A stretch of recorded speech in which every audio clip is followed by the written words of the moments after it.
राजधानी जयपुर से 60वीं डिगी लक्खी पदयात्रा का भव्य शुभारंभ हुआ। ऐतिहासिक ताड़केश्वर महादेव मंदिर चौड़ा रास्ता से यात्रा का आगाज हुआ। उप मुख्यमंत्री दिया कुमारी ने विधिवत पूजा अर्चना के बाद मुख्य ध्वज के साथ पदयात्रा को रवाना किया। भारी बारिश के बावजूद हजारों श्रद्धालु श्रद्धा और जोश के साथ पदयात्रा में शामिल हुए। हर हर महादेव के जयघोष से पूरा मार्ग भक्तिमय हो गया। यह विशाल पदयात्रा 4 अगस्त को डिग्गी धाम पहुंचेगी, जहां बाबा के दर्शन कर भक्तजन अपनी मनोकामनाएं पूर्ण करने की प्रार्थना करेंगे। यात्रा के मार्ग में विभिन्न समाज सेवी संस्थाएं जल, भोजन और चिकित्सा सेवा उपलब्ध करवा रही हैं।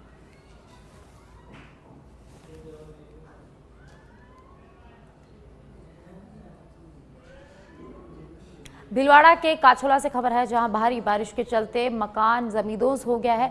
मकान जमींदोज होने से घर में रखा हुआ सामान नष्ट हो गया। परिजनों ने रो कर उनका बुरा हाल है। काछोला के नजदीक हरजेशपुरा गांव की पूरी घटना है। तो मकान जमींदोज होने से घर में रखा सारा सामान नष्ट हो गया है और परिवारजनों का रो कर यहाँ बुरा हाल है। भीलवाड़ा के काछोला से खबर हम आपको बता रहे हैं, जहां भारी बारिश के चलते एक मकान जमींदोज हो गया और जमींदोज होने से मकान में रखा सारा सामान यहां नष्ट हो गया। परिवारजनों का इस घटना के बाद रो रो कर बुरा हाल है। प्रदेश में लगातार बारिश का दौर जारी है और इसी बीच भीलवाड़ा के काछोला में भारी बारिश के चलते एक मकान जमींदोज हो गया। बारां जिले में पिछले कुछ दिनों से जारी भारी बारिश के चलते कई विद्यालय भवन जर्जर हालत में पहुंच चुके हैं, जिससे छात्रों की जान को खतरा मंडरा रहा है। इस गंभीर मुद्दे को जब सच बेधड़क चैनल के तहत प्रमुखता से उजागर किया गया, जिसका तत्काल असर अब हुआ है। उच्च अधिकारियों ने खबर का संज्ञान लेते हुए तत्काल कार्रवाई और जर्जर भवन में संचालित विद्यालयों को अन्य सुरक्षित भवन में शिफ्ट कर दिया है। विद्यालय भवन में शिफ्ट होने से ग्रामीणों और अभिभावकों में राहत की भावना है। ग्रामीणों ने शाहबाद राजकीय उच्च माध्यमिक विद्यालय भवन को जमींदोज कर नया भवन बनाए जाने की भी यहां मांग की है। लगातार 36 घंटों से बारिश हो रही है, आप देख रहे हैं। तो एक स्थानीय विद्यालय है शाहबाद का, उसको यहाँ विद्यालय में शिफ्ट कर दिया गया है। मॉडल स्कूल के अंदर स्वामी विवेकानंद विद्यालय के अंदर शिफ्ट कर दिया गया है। अभी हालांकि जिला कलेक्टर महोदय ने 2 अगस्त तक का छात्र छात्राओं का अवकाश रखा हुआ है, इसलिए छात्र छात्राएं सुरक्षित हैं, लेकिन फिर भी स्टाफ को भी कोई प्रॉब्लम नहीं हो, इसलिए हमने स्टाफ को भी उधर तब तक रहने के लिए पाबंद कर दिया है। उनका कार्यालय वहीं चलेगा। इसके अलावा खटका के अंदर 2 विद्यालय हैं, उनको भी खटका प्रॉपर का जो सीनियर सेकेंडरी स्कूल है, जावदा का स्कूल है, एक और स्कूल है, 2 विद्यालयों को खटका के लिए पाबंद कर दिया। वो खटका राजकीय उच्च माध्यमिक विद्यालय बिल्डिंग थी, जो कि जर्जर अवस्था में थी। इसको लेकर सच बेधड़क द्वारा प्रमुखता से खबर दिखाने पर इस विद्यालय को मॉडल स्कूल के प्राइमरी विद्यालय में प्रशासन द्वारा शिफ्ट किया गया है, जिससे बच्चों की जान हानि न हो। वही इसको लेकर आज विद्यालय को मॉडल स्कूल के प्राइमरी में शिफ्ट किया गया है। इस प्रकार से सरकार कार्य कर रही है, जिसमें जिला कलेक्टर रोहिता सिंह तोमर द्वारा मौके पर पहुंचकर लोगों की समस्या सुनी जा रही है एवं बाढ़ग्रस्त क्षेत्र का दौरा किया जा रहा है। वहीं सीबीओ द्वारा खबर को प्रमुखता से लेते हुए इस भवन को यहाँ पर शिफ्ट किया गया है, जिससे बच्चों को सोमवार से जब स्कूल खुलेंगे तो बच्चे नई बिल्डिंग में आ सकेंगे और वे अपने सुरक्षित महसूस कर सकेंगे। डेटा शर्मा, सच बेधड़क, शाहबाद। राजस्थान में जारी भारी बारिश के अलर्ट के बीच अलवर जिले में हालात लगातार बिगड़ते जा रहे हैं। बीती रात शुरू हुई मूसलाधार बारिश अब तक थमने का नाम यहां नहीं ले रही, जिससे शहर के अधिकांश हिस्सों में जलभराव की गंभीर स्थिति उत्पन्न हो गई। सबसे चौंकाने वाली स्थिति अलवर के सामान्य चिकित्सालय परिसर की है, जहां पूरा अस्पताल पानी में डूब चुका है। अस्पताल के सुरक्षा गार्ड राजेंद्र यादव ने बताया कि परिसर में पानी निकासी की कोई समुचित व्यवस्था नहीं है, जिससे मरीजों, डॉक्टरों और स्टाफ को गंभीर कठिनाइयों का सामना करना पड़ रहा है। बारिश के चलते जिला कलेक्टर ने सभी स्कूलों में अवकाश यहां घोषित कर दिया है। भारी बारिश के कारण शहर का जनजीवन पूरी तरह से अस्त व्यस्त हो गया है। वहीं प्रशासन ने हालात पर नजर बनाए रखने और राहत कार्यों के लिए संबंधित विभागों को अलर्ट कर रखा है। से चल रही है साहब। अच्छा। हाँ, और ये अभी रुकने के लिए पानी का भराव ज़्यादा हो रहा है। हाँ। क्या परेशानी आ रही है? आमजन को आने जाने में असुविधाएं हो रही हैं। हम्म। मरीज को बड़ी प्रॉब्लम में होती है। हम्म। तो यहाँ पे कब से पानी भरा हुआ है ये रात से भरा है। कितने बजे से बारिश आ रही है? ये रात को होगी शुरू करीब 12:30 बजे के आसपास लगातार आ रही है? लगातार आ रही है। पानी निकास का कोई सिस्टम नहीं कोई है? सिस्टम नहीं है। एक ये नाला है जो फुल भरा है। अब ये पानी यहीं रुटीन करना है। अच्छा। क्या नाम है आपका? मेरा नाम है राजेंद्र कुमार यादव। रात से चल फतेहपुर शेखावाटी में लगातार बारिश से हालात बिगड़ गए हैं, जहां मुख्य बस स्टैंड के पानी में यात्री फंसे रहे, जिन्हें 2 घंटे की मशक्कत के बाद जेसीबी से निकाला गया। बारिश के बाद मुख्य बस स्टैंड मानो टापू बन गया हो। 200 से अधिक दुकानें पानी में समा गई। फतेहपुर के मुख्य बस स्टैंड पर रोडवेज बस पानी में फंस गई और करीब 2 घंटे तक यात्री इसमें फंसे रहे। बस के पानी में फंसते ही यात्रियों में हड़कंप मच गया और वहां चीख पुकार मच गई। सूचना पर नगर परिषद की टीम मौके पर पहुंची और जेसीबी के साथ वो मौके पर पहुंची और काफी मशक्कत के बाद बस को पानी से बाहर निकाला गया।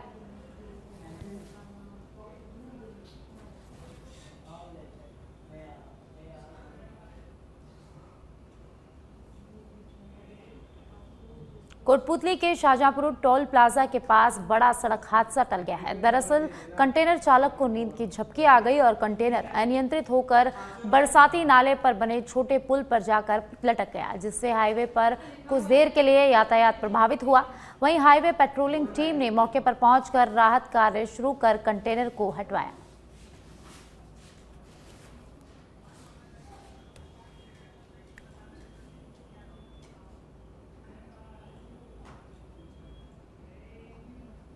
राजस्थान सरकार की निशुल्क दवा योजना की मंशा भले ही जन कल्याणकारी हो, लेकिन जमीनी हालत कहीं न कहीं इस योजना की तस्वीर को धुंधला कर रही है।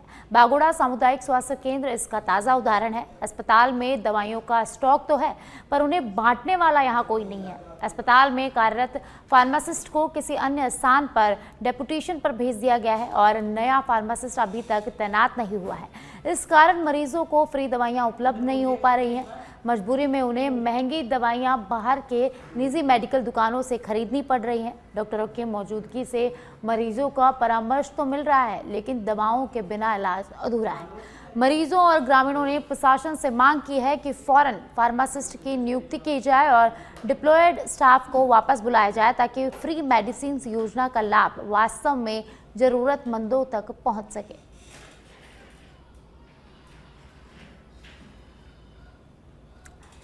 कुछ बोला गया कोई दवा दे पर्ची ये डॉक्टर साहब ने लिख के दिया है। मैंने 15 मिनट होया इधर खड़ा हूँ, इधर कोई नहीं है दवा देने वाला। अंदर से क्या कुछ बोला गया कोई दवा देगा वगैरह? नहीं बोला, डॉक्टर साहब ने कहा बाहर जाके ले लो वहाँ पे काउंटर पे। इधर आया, इधर कोई है नहीं। 2 महीने पहले फर्स्ट ग्रेड फार्मासिस्ट यहाँ पर आया था और उसके बाद में सीएमओ साहब ने उसकी प्रतिनियुक्ति CHC खड़ा पे कर दी है। फिलहाल अभी परमानेंट फार्मासिस्ट कोई भी नहीं है। नर्सिंग कर्मचारियों से दवा वितरण करवाया जा रहा है। ये भी है कि वहाँ से पहले भी वहाँ पर कोई फार्मासिस्ट था और यहाँ पर एक भी पद नहीं था, फिर भी यहाँ से फार्मासिस्ट वहाँ पे डिलीव कर दिया गया। हाँ, शायद वहाँ पर फार्मासिस्ट नया आ गया होगा, ऐसा सुना है मैंने। और यहाँ पर यूटी पे फार्मासिस्ट था, परमानेंट फार्मासिस्ट आने से उसकी सेवा समाप्त कर दी गई है। फिलहाल बागोड़ा में CHC पर कोई फार्मासिस्ट वगैरह नहीं है। अभी CHC पर एक भी फार्मासिस्ट नहीं है। पर्ची ये डॉक्टर साहब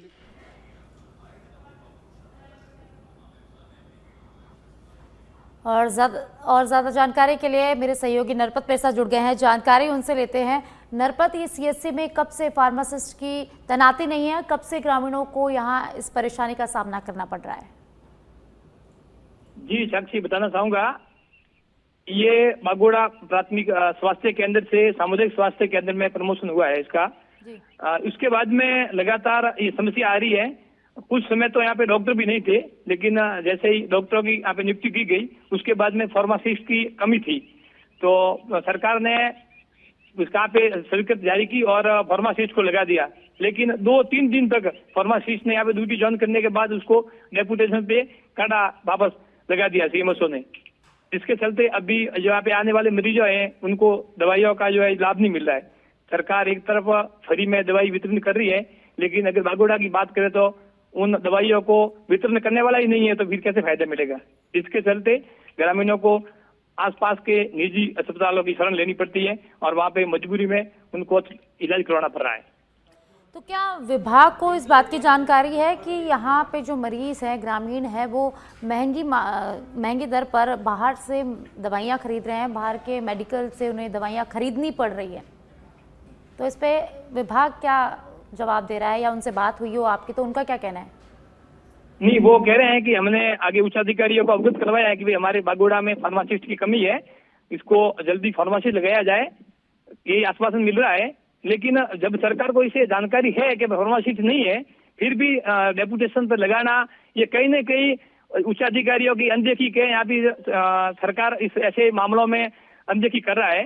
जबकि यहाँ पे बाकायदा निःशुल्क दवाई मिल रही है, संपूर्ण जांच होती है, लेकिन जब जांच करने वाले अधिकारी और फार्मासिस्ट नहीं है तो फिर उन्हें लाभ उसके निःशुल्क दवाई का क्या लाभ मिलेगा। जिसके चलते यहाँ से मरीजों को आसपास के निजी अस्पताल है वहाँ पे, फिर यहाँ पे गुजरात में जो बड़े अस्पतालों की शरण लेनी पड़ती है। ग्रामीणों को आस जगी थी कि भाई ये जो प्राथमिक स्वास्थ्य केंद्र से सामुदायिक स्वास्थ्य केंद्र में उसका जो प्रमोशन हुआ है तो अच्छा लाभ मिलेगा और घर बैठे इलाज मिल जाएगा, लेकिन वो सपना भी सपना ही रह गया है, इलाज नहीं मिल रहा है। जी ठीक है नरपत, बहुत बहुत शुक्रिया। में आगे बढ़ते हैं। चूरू के रतनगढ़ में बारिश का दौर लगातार जारी है। आज सुबह से ही बारिश का दौर यहां जारी है। करीब 1 घंटे की बारिश से जलभराव हो गया। बरसात से मुख्य बाजारों के हालात यहां बिगड़ गए हैं। तेज बारिश ने प्रशासन के दावों की पोल यहां खोल दी है। बाजार के व्यापारी और आमजन परेशान है। प्रशासन के खिलाफ व्यापारियों में काफी आक्रोश यहां देखने को मिल रहा है। तो रतनगढ़ से खबर है जहां लगातार बारिश का दौर जारी है। आज सुबह से लगातार बारिश हो रही है। यहाँ सड़कें तालाब में तब्दील हो गई है, जिससे लोगों को खासा परेशानी का यहाँ सामना करना पड़ रहा है। वाहन चालकों को यहाँ परेशानियों का सामना पड़ रहा है, तो वहीं व्यापारियों को भी यहाँ काफ़ी परेशानी का सामना करना पड़ रहा है। तो व्यापारी और ग्रामीण यहाँ प्रशासन के खिलाफ काफ़ी आक्रोश में है। तो चूरू के रतनगढ़ में बारिश के से हालात बेहाल हैं। यहाँ सड़कें जलमग्न हो गई, घरों में पानी घुस गया है। लोगों को इस बारिश से काफ़ी परेशानी का सामना करना पड़ रहा है। आवाजाही में उनकी परेशानी हो रही है, तो वहीं वाहन चालकों को पानी से निकलने में दिक्कत हो रही है। कई यहाँ इतना पानी है कि गाड़ी फंसने का डर भी रहता है, और वहीं व्यापारियों को भी यहाँ काफ़ी परेशानी का सामना करना पड़ रहा है। और प्रशासन को लेकर ग्रामीणों में आक्रोश है। आप तस्वीरों में देख सकते हैं कि यहाँ की क्या हालत है। बारिश से सड़कें यहाँ जलमग्न हो गई, जगह जगह पानी भरा हुआ है, पूरा गांव जलमग्न हो गया है, जिससे लोगों को यहाँ काफ़ी परेशानी का सामना करना पड़ रहा है। घरों के अंदर पानी भर गया है लोगों के।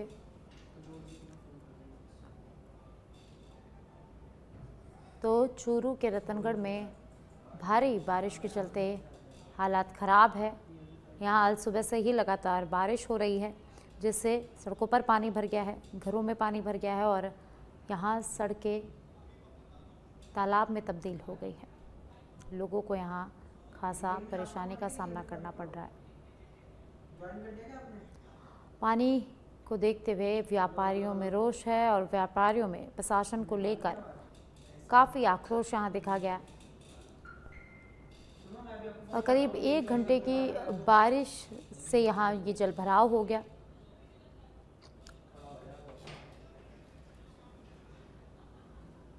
चूरू के रतनगढ़ में 1 घंटे की बारिश से पूरा गांव जलमग्न हो गया है। यहाँ जगह जगह पानी भर गया है, सड़कें तालाब में तब्दील हो गई है। इससे व्यापारियों को भी काफ़ी असर यहाँ पड़ा है, जिससे प्रशासन के खिलाफ लोगों में भारी आक्रोश यहाँ देखने को मिला है। तस्वीरें आप देखिए कैसे पूरी सड़कें जलमग्न हो गई हैं, तालाब बन गई हैं।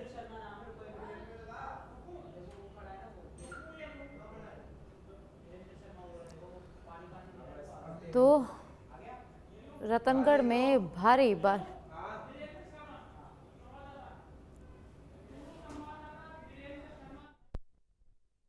ज़्यादा जानकारी के लिए धीरेन्द्र शर्मा मेरे सहयोगी लाइव मेरे साथ जुड़ गए हैं। तो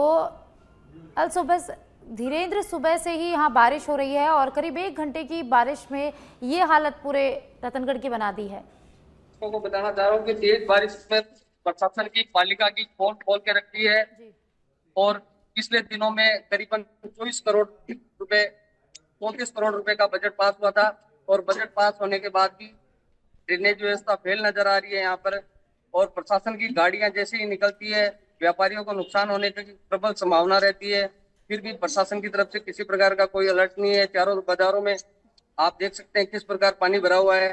बाजारों में व्यापारियों के काफी नुकसान हुआ है, निचले इलाकों में पानी भर गया और हर वर्ष लाखों रुपए का बजट नगर पालिका केनानी और नालों की साफ सफाई में लगाती है, जबकि वो धरातल पर नजर नहीं आ रहा किसी प्रकार का।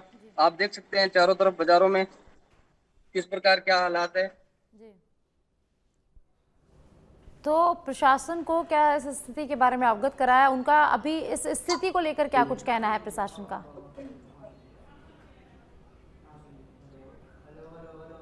चारों तरफ बाजारों में स्थिति आपके सामने है।